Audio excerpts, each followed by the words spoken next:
Hi! Have you wondered how to share the gospel? If you haven't even thought about it, Or perhaps you've done it before and never want to do it again. Today is the day, and here's one more chance to learn How to do it? and how not to do it. but the truth is, it's not as easy as 1. 2, 3. So we have 4 symbols and 4 points to help you express the gospel. Here's The 4! Watch this now! The heart. The heart symbolizes God's love. This is a beautiful and powerful thing to share. But before we do that, let us acknowledge the realities of our lives Yeah, we live through challenges and crises. and then describe God's love. Drives out fear, reaches the heavens, stands firm forever, fills the earth.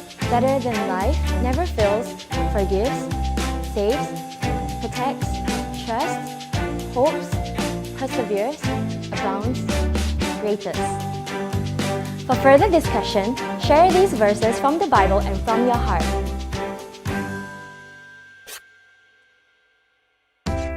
The division. The division symbolizes the gap between God and man. You could say that the top dot represents God, whereas the bottom dot represents man. The line between the two symbolizes the division between God and man because of sin. Clarify that sin affects us all, and all of us contribute to the problem of sin. For further discussion, share these verses from the Bible to help bridge the gap between God and man. The cross. The cross is considered the most painful and shameful punishment in history. It is precisely this symbol that represents the sole solution that God provides for our salvation. Emphasize, out of love, to give hope. For further discussion, share these verses from the Bible, and in this way, point back to the cross. The question. In the end, this symbol represents the most important choice that each of us will have to make. As you present the symbol and choice, remember how you personally came to this point. Then, with compassion and confidence, pass the question to someone else. For further discussion, share these verses from the Bible.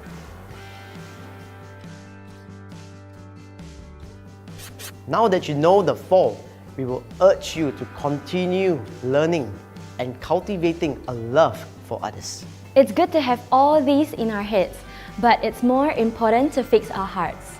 To do that, we found this from our friends at jesusfilm.org.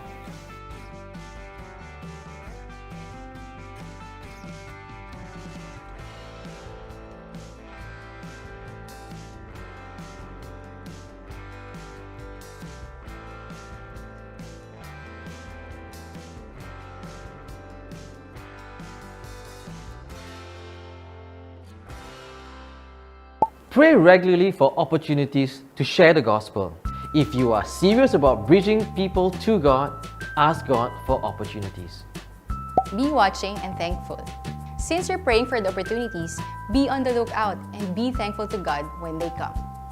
Pray for opportunities for others to share the gospel clearly.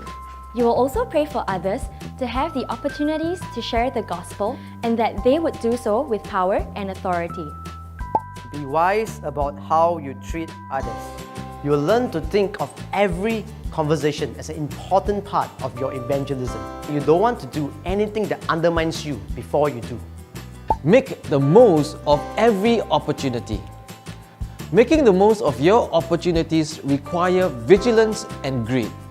You need to be on guard to recognize them, and you need to have the resolve to take advantage of them when they surface.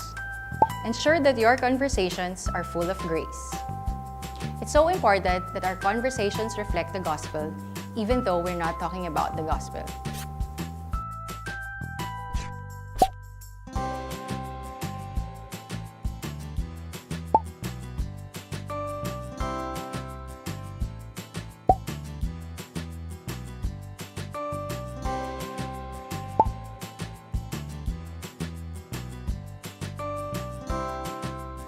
Wear the wristband. Check out the website.